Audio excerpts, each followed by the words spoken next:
हाँ बच्चों, प्रश्न नोट करिएगा। 0.1 मोलर KMnO4 विलयन को 0.1 मोलर KMnO4 विलयन को निम्नलिखित अभिक्रिया के लिए प्रयोग किया गया। निम्नलिखित अभिक्रिया के लिए प्रयोग किया गया। अभिक्रिया नोट कर लीजिएगा।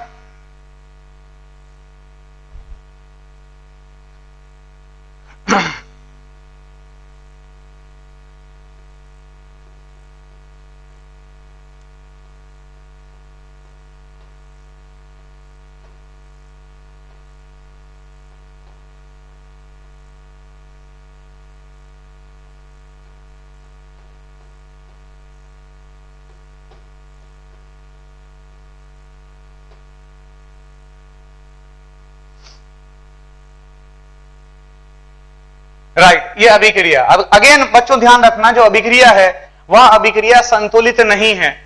अभिक्रिया संतुलित नहीं है। MnO4 negative plus H2O3 2 negative giving MnO2 plus sulphate ion plus OH negative. Right, आगे लिखिएगा 0.158 ग्राम Na2H2O3 के लिए 0.158 ग्राम Na2H2O3 सोडियम थायोसल्फेट जिसको कहते हैं Na2H2O3 के लिए इस विलयन के कितने मिलीलीटर की आवश्यकता होगी?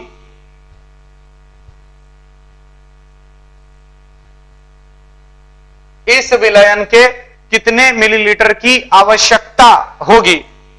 पूर्ण विराम। राइट, मैं 2 मिनट का समय दे रहा हूं। आप सबसे पहले तो ध्यान रखना बच्चों, अभिक्रिया को संतुलित करना आवश्यक है। या अगर आप मोल कंसेप्ट से नहीं करना चाहते हैं, मैं अगेन बता दूं बच्चों बिल्कुल साफ साफ कि अगर आप मोल कंसेप्ट से नहीं करना चाहते हैं कोई दिक्कत नहीं है। आप ग्राम इक्विवेलेंट, राइट, ग्राम तुल्यांकी के कॉन्सेप्ट से भी कर सकते हैं, आपके हाथ में है। राइट, जल्दी से करिएगा प्लीज।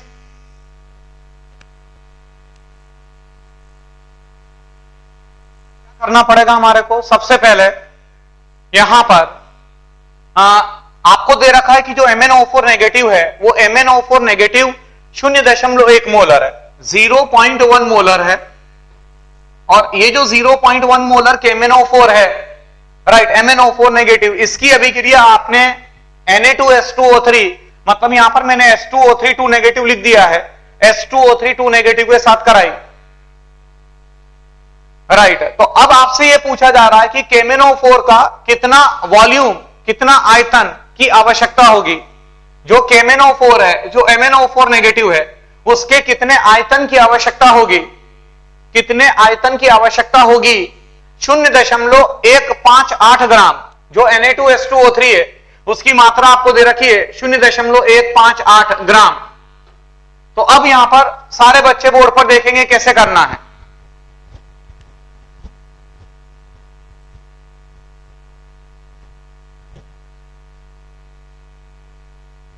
अब यहां पर ये Na2H2O3, सबसे पहले तो एक काम करें अपन, Na2H2O3 का अणुभार निकाल लेते हैं। अणुभार Na2H2O3, सोडियम 23 टू जा 46 प्लस 32 64 प्लस 48, राइट, ये हमारे को मिल जाएगा 46 प्लस 64 110 48 158 प्राप्त होगा हमारे। Na2H2O3 जो है 158 हमारे को मिलेगा। अब यहां पर Na2H2O3 का अणुभार आपने ज्ञात करा 158, तो आप उसके मोलों की संख्या ज्ञात कर लें, मतलब number of moles of Na2H2O3 it is equal to 0.158 upon 158, that is equal to 10 raised to the power minus 3. 0.158 upon 158, that is equal to 10 raised to the power minus 3. Right, इतने मोलों की संख्या है तो 10 raised to the power minus 3 Na2S2O3 के मोलों की संख्या आपने ज्ञात करी, तो इसके ग्राम तुल्यांकी ज्ञात कर लो। Na2S2O3 के ग्राम तुल्यांकी, Na2S2O3 के ग्राम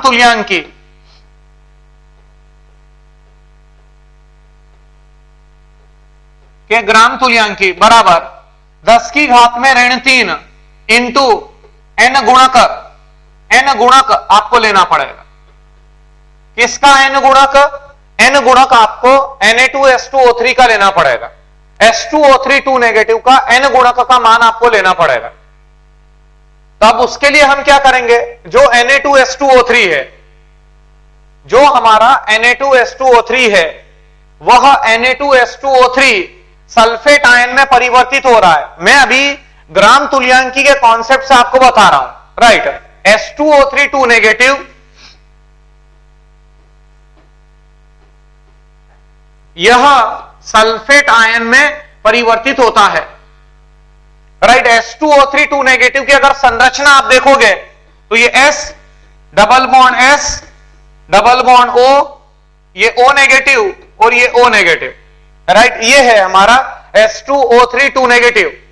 यह सल्फर 0 अवस्था में है और यह सल्फर +4 अवस्था में है और बना सल्फेट आयन। बना क्या? Sulphate ion. सल्फेट आयन में जो सल्फर है वो +6 अवस्था में होता है। मतलब ये जो सल्फर है, ये सल्फर +6 अवस्था में चला गया और ये वाला सल्फर भी +6 अवस्था में चला गया, राइट। 0 से +6 अवस्था में जाना, इसका अर्थात 6 इलेक्ट्रॉन का लॉस होता है। 6 इलेक्ट्रॉन का लॉस हो गया, राइट। उसी तरीके से +4 से +6 अवस्था में जाना, 2 इलेक्ट्रॉन का लॉस है। तो टोटल 6 + 2 अर्थात 8, राइट। ये 8 इलेक्ट्रॉन का लॉस हुआ, राइट। 0 से +6, राइट, 6 इलेक्ट्रॉन का लॉस, +4 से +6 2 इलेक्ट्रॉन का लॉस, तो 6 + 2 अर्थात टोटल 8 इलेक्ट्रॉन का लॉस हो चुका है। तो 8 इलेक्ट्रॉन का लॉस मतलब Na2S2O3 का जो 1 मोल है, Na2S2O3 का जो 1 मोल है, जब वह सल्फेट आयन में, जिस समय वह सल्फेट आयन में परिवर्तित होता है तो 8 इलेक्ट्रॉन लॉस करता है। It loses 8 electrons. तो 8 इलेक्ट्रॉन का लॉस हुआ, इसका मतलब n गुणक का जो मान है वो 8 हो जाएगा, n फैक्टर का जो मान है वो 8 हो जाएगा। मतलब ग्राम तुल्यांकी ये हो गए 8 गुणित 10 की घात में ऋण 3। Na2S2O3 के ग्राम तुल्यांकी आपने ज्ञात कर लिए। एक बार आप चेक कर लें, उसको चेक कर लें, तसल्ली के साथ आप देख लें उसको, राइट। ये एक्सप्लेनेशन मेरा समझ में आ गया होगा कि S2O3 2 नेगेटिव सल्फेट आयन में परिवर्तित हो रहा है, राइट। अर्थात उसने टोटल 8 इलेक्ट्रॉन दिए।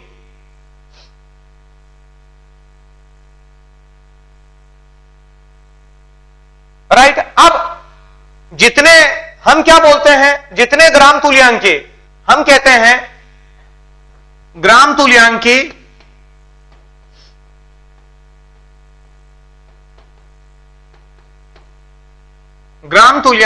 अपचायक के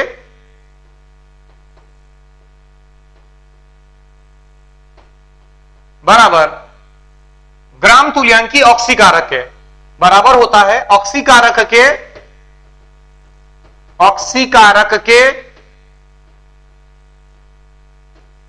ग्राम तुल्यांकी के।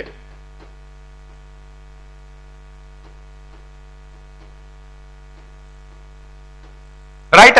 अपचायक के ग्राम तुल्यांकी बराबर होते हैं ऑक्सीकारक के ग्राम तुल्यांकी, राइट। अब अपचायक के यहां पर जो ये अभिक्रिया आपके सामने लिखी गई है, इसमें बिल्कुल साफ साफ पता चलता है, बिल्कुल साफ साफ पता चल रहा है कि जो अपचायक है वो Na2S2O3 है और Na2S2O3 के जो ग्राम तुल्यांकी आपने ज्ञात करे हैं वो है 8 गुणित 10 की घात में ऋण 3, अर्थात 8 गुणित 10 की घात में ऋण 3,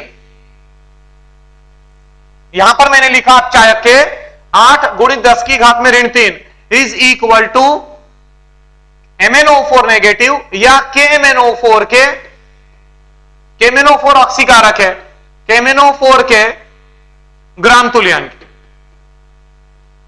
ग्राम तुल्यांकी। मेरी बात अच्छी तरीके से समझ गए होंगे आप। ये जो थे ये Na2S2O3 के ग्राम तुल्यांकी है और उतने ही KMnO4 के ग्राम तुल्यांकी होंगे। तो अब ये जो है ये तो KMnO4 के ग्राम तुल्यांकी है, मतलब ग्राम इक्विवेलेंट्स है। तो अगर मोल तक जाना हो, अगर मोल तक जाना हो हमारे को, तो मोल तक जाने के लिए ये ग्राम तुल्यांकी है, KMnO4 के ग्राम इक्विवेलेंट्स इतने हैं, इट मींस मोल्स कितने हो जाएंगे, moles of KMnO4, moles of KMnO4 is equal to, इतने तो ग्राम तुल्यांकी है, मतलब मैं बोलूंगा 8 गुणित 10 की घात में ऋण 3 बटे में n गुणक, n गुणक मतलब मोल तक जाना है अगर आपको, तो मोल तक जाने के लिए जो ग्राम तुल्यांकी है उसको भाग देना पड़ेगा n गुणक से, राइट। तो n फैक्टर, ये जो अभिक्रिया है इस अभिक्रिया के अंदर MnO4 नेगेटिव MnO2 में परिवर्तित हो रहा है। MnO4 नेगेटिव में मैग्नीज +7 अवस्था में है, यहां पर +4 अवस्था में है, तो +7 से +4 अवस्था के अंदर जाना अर्थात 3 इलेक्ट्रॉन का ग्रहण करना है, राइट। इट मींस ये डिवाइडेड बाय 3 कर दिया मैंने, ये मोल्स आ गए मेरे, ये KMnO4 के मैंने मोल्स ज्ञात कर लिए, राइट। अब KMnO4 की मोलरता आपको दे रखी थी, मोलरता आपको दे रखी थी, राइट, 0.1 मोलर, राइट। उसके मोल्स आपने ज्ञात कर लिए, मतलब आयतन आप पता कर सकते हैं, मतलब मैं बोलूंगा मोलरता बराबर N बटा V और V बराबर मोलों की संख्या 8 गुणित 10 की घात में ऋण 3 अपॉन 3 इंटू मोलरता, मोलरता है 0.1, राइट। अर्थात ये हो जाएगा 0.08 बटा 3 जो बराबर हो जाएगा 0.0267 लीटर के, ये लीटर में आपने निकाला है। और मिलीलीटर तक जाना चाहते हैं तो मिलीलीटर तक जाने के लिए गुणित 1000 करोगे तो 26.7 मिलीलीटर आपका उत्तर हो जाएगा। इसी को बराबर कर दीजिएगा 26.7 मिलीलीटर, ये आपका उत्तर आ जाएगा, राइट। एक बार चेक कर लीजिए बराबर से, बिल्कुल। हां बच्चों, प्रश्न नोट करिएगा। सल्फ्यूरिक अम्ल, सल्फ्यूरिक अम्ल तथा ऑक्सैलिक अम्ल, सल्फ्यूरिक अम्ल तथा ऑक्सैलिक अम्ल के मिश्रण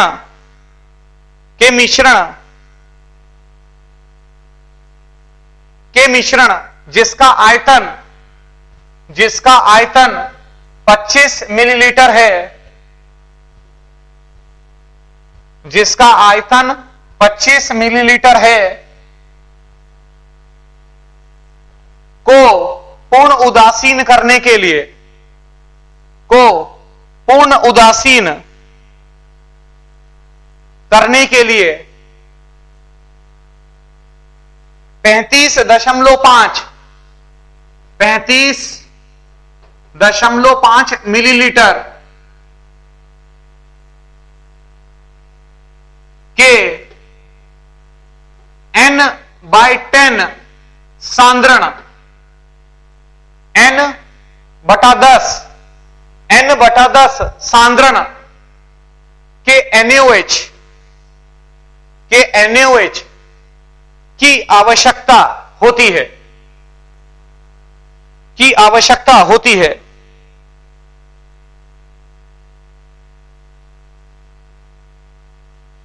तथा इसी मिश्रण को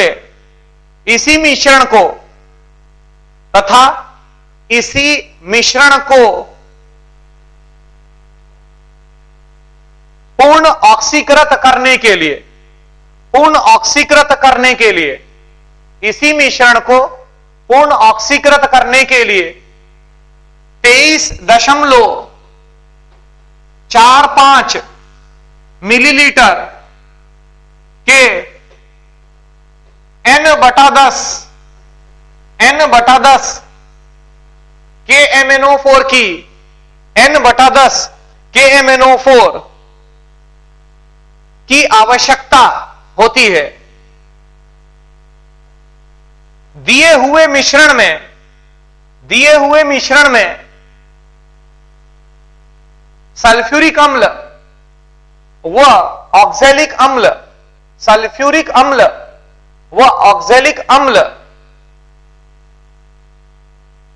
की नॉर्मलता व उसका द्रव्यमान ज्ञात कीजिए। नॉर्मलता व उसका द्रव्यमान ज्ञात कीजिए।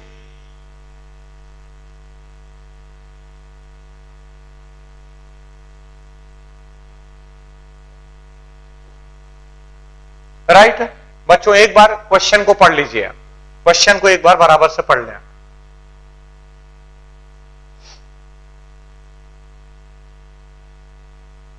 फिर मैं समझाऊंगा आपको।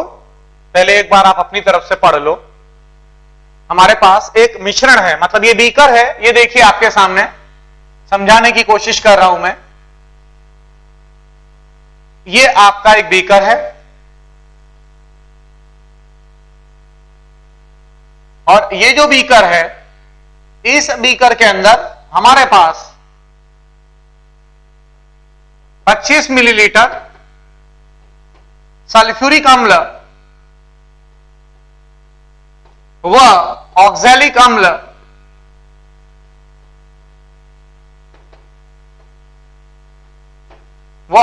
अम्ल दोनों प्रेजेंट है। ये जो आपके सामने एक बीकर बना हुआ है, इस बीकर के अंदर H2SO4 plus H2C2O4 dot 2H2O, जिसको कि आप ऑक्सैलिक अम्ल कहते हैं, दोनों प्रेजेंट है। राइट, अब हमारे को इसकी मात्रा ज्ञात नहीं है। सल्फ्यूरिक अम्ल की कितनी मात्रा है और ऑक्सैलिक अम्ल की कितनी मात्रा है, यह हमारे को नहीं पता है। राइट, मान लो कि ये जो 25 मिलीलीटर है, इसमें सल्फ्यूरिक अम्ल A मोल है। A मोल मान लो सल्फ्यूरिक अम्ल है और जो ऑक्सैलिक अम्ल है वह ऑक्सैलिक अम्ल B मोल है। राइट, जो हमारा मिश्रण है, उस मिश्रण के अंदर मान लो सल्फ्यूरिक अम्ल A मोल है और ऑक्सैलिक अम्ल B मोल है। अब आपने ये जो 25 ml है, इस 25 ml की पहले आपने अभिक्रिया NaOH के साथ करवाई और जब आपने सोडियम हाइड्रोक्साइड के साथ करवाई तो आपको प्रश्न में दे रखा है कि 35.5 ml के n/10 35.5 ml के n/10 NaOH की आवश्यकता होती है। तो अब यहां पर हम क्या करेंगे, जैसे अब मैं मोल कंसेप्ट बता रहा हूं, मतलब मेरी कोशिश क्या है बच्चों, मेरी कोशिश यह है कि आप दोनों कंसेप्ट जान जाओ, मोल कंसेप्ट और ग्राम तुल्यांक की, दोनों जैसा आपको कंफर्टेबल हो, राइट, वैसा आप सोच सकते हैं। अब दोनों, एक विद्यार्थी को दोनों कंसेप्ट आने चाहिए। तो अब यहां पर हम क्या करेंगे, सल्फ्यूरिक अम्ल की अभिक्रिया पहले मैंने NaOH के साथ करवाई, H2SO4 plus twice of NaOH देता है Na2SO4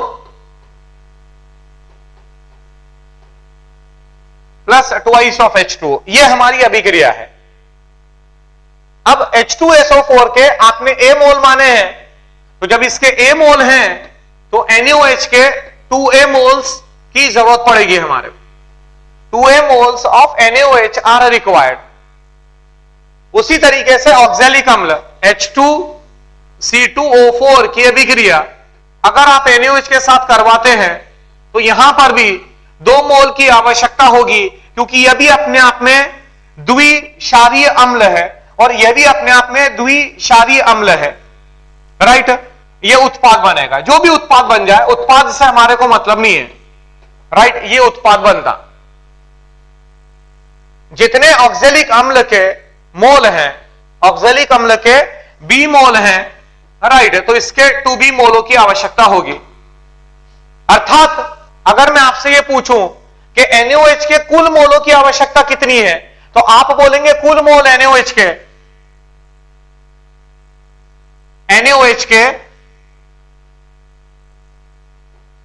कुल मोलों की संख्या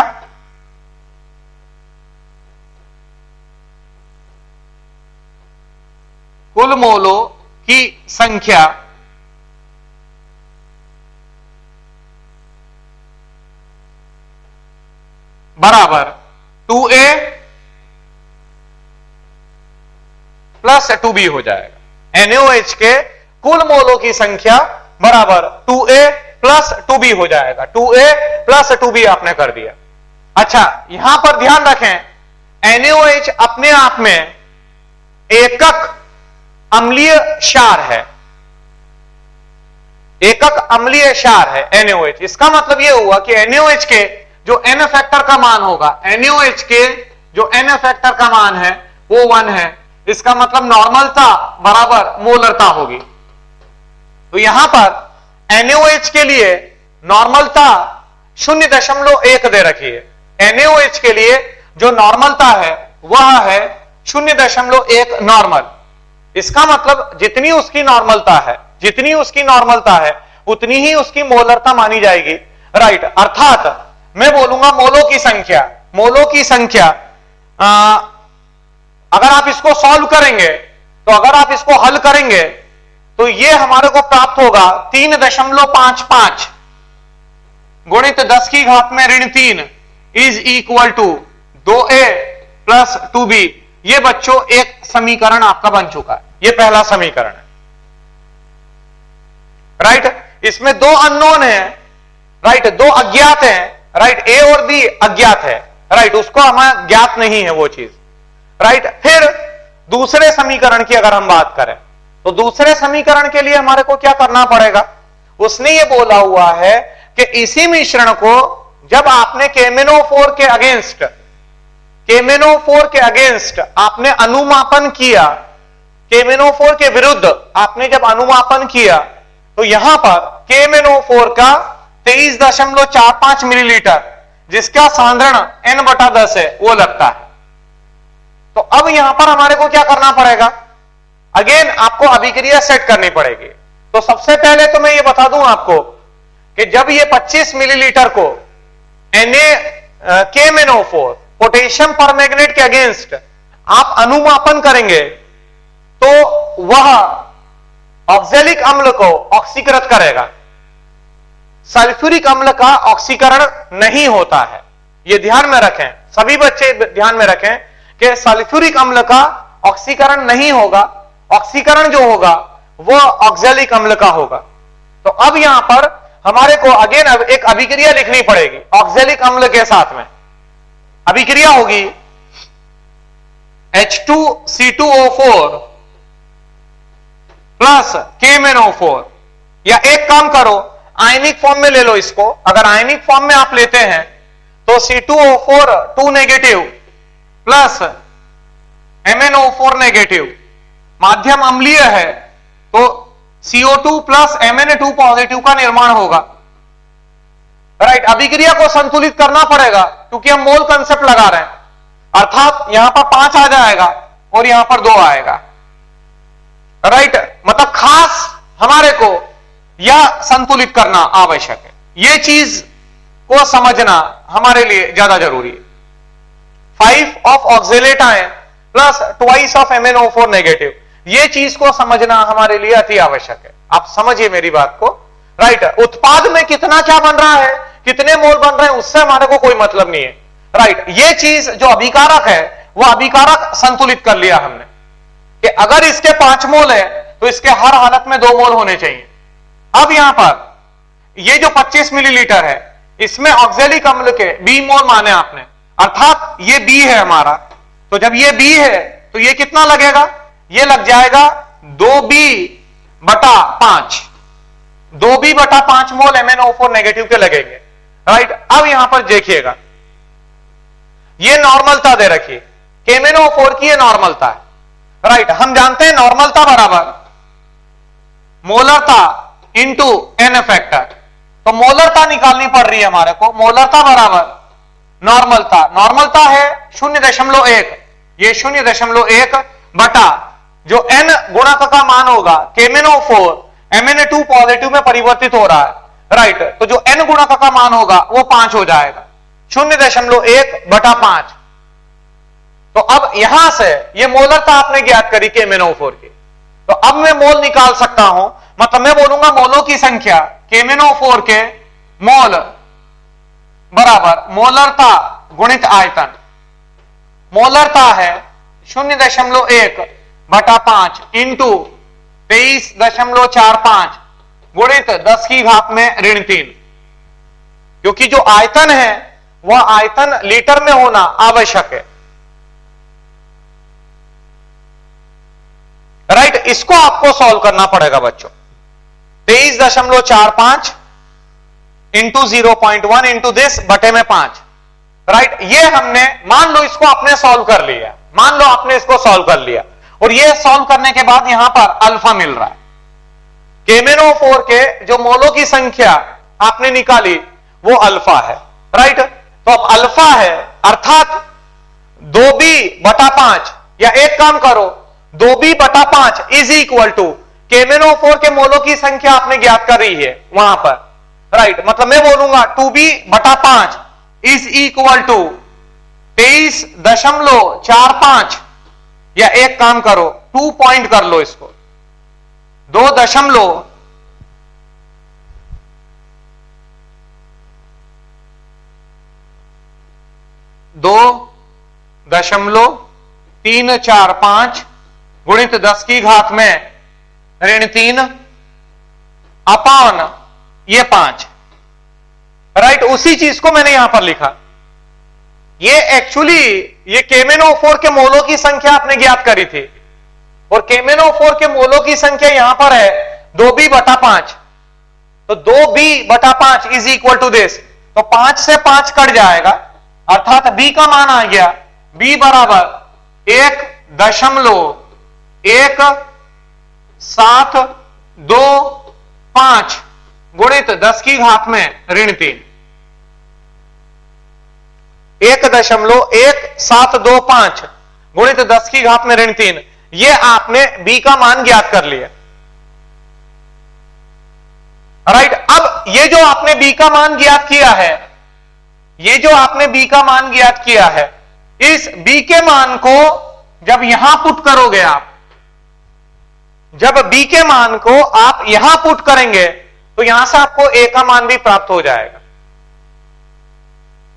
राइट। तो यहां से a और b आपको दोनों प्राप्त हो जाएंगे, राइट। इसका मतलब आपका प्रश्न काफी बढ़िया तरीके से हो जाएगा, राइट। काफी बढ़िया तरीके से आपका प्रश्न हो जाएगा, ठीक। एक बार आप चेक कर लीजिए, एक बार और बढ़िया तरीके से चेक कर लो आप।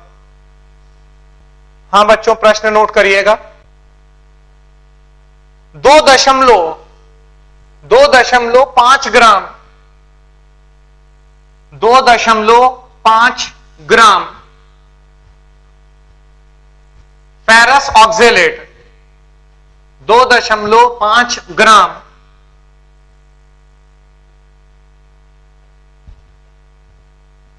फेरस ऑक्जेलेट को पूर्ण ऑक्सीकृत करने के लिए, को पूर्ण ऑक्सीकृत करने के लिए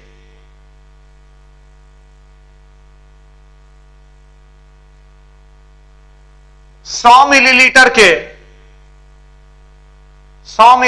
के पोटेशियम डाइक्रोमेट K2Cr2O7, ब्रैकेट में लिख लीजिएगा अम्लीय माध्यम,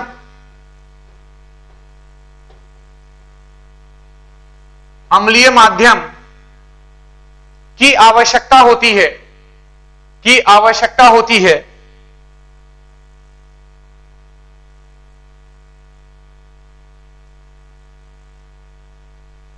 राइट। पोटेशियम डाइक्रोमेट के विलयन की पूर्ण विराम, पोटेशियम डाइक्रोमेट पूर्ण विराम के बाद पोटेशियम डाइक्रोमेट के विलयन की पोटेशियम डाइक्रोमेट के विलयन की नॉर्मलता ज्ञात कीजिए। नॉर्मलता ज्ञात कीजिए।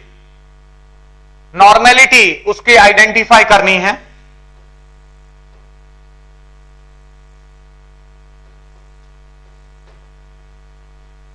नॉर्मलता ज्ञात कीजिए। राइट, अब यहां पर पोटेशियम डाइक्रोमेट की नॉर्मलता हमारे को ज्ञात करनी है और प्रश्न में आपको दे रखा है 2.5 ग्राम फेरस ऑक्जेलेट। तो सबसे पहले हम क्या करेंगे, फेरस ऑक्जेलेट का सूत्र है FeC2O4। राइट, इसकी जो द्रव्यमान दे रखा है वो 2.5 ग्राम है। 2.5 ग्राम आपको दे रखा है। तो सबसे पहले मैं क्या करूंगा, ये जो 2.5 ग्राम आपको दे रखा है इससे मैं मोलों की संख्या ज्ञात करूंगा। फेरस ऑक्जेलेट के मोलों की संख्या FeC2O4 बराबर 2.5 अपॉन फेरस ऑक्जेलेट का अणुभार। और फेरस ऑक्जेलेट का जो अणुभार है, राइट, वो हमारे को आयरन 56 प्लस 24 प्लस 64, राइट, ये हो जाएगा हमारा 56 प्लस 24 60 70 80 80 प्लस 64, राइट, ये हो जाएगा 144। अर्थात यहां पर मैंने लिख दिया 144।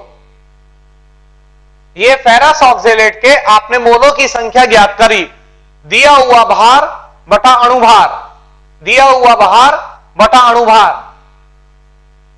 आयरन 56, कार्बन 12, 12 दूनी 24 प्लस 64,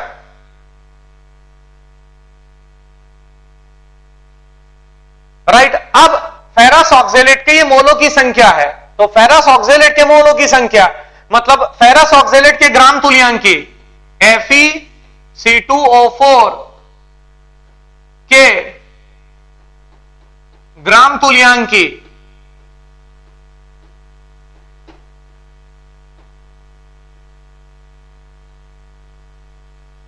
तुल्यांकी बराबर 2.5 बटा 144 गुणित n गुणक का मान,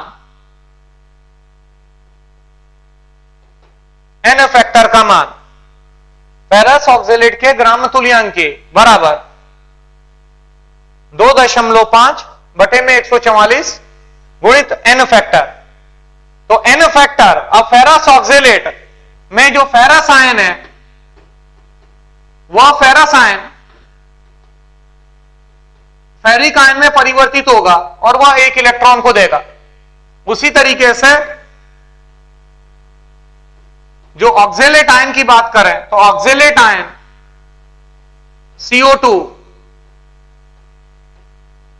में परिवर्तित होता है और 2 इलेक्ट्रॉन देता है, राइट। टोटल अगर हम इलेक्ट्रॉनों की बात करें तो टोटल 3 इलेक्ट्रॉन दिए गए हैं, टोटल 3 इलेक्ट्रॉन दिए गए हैं, राइट। अर्थात मैं बोलूंगा 2.5 गुणित 3 बटा 144, राइट, 7.5 बटे में 144।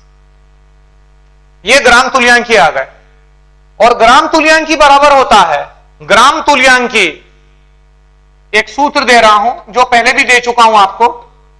ग्राम तुल्यांकी बराबर नॉर्मलता गुणित आयतन लीटर में, आयतन लीटर में।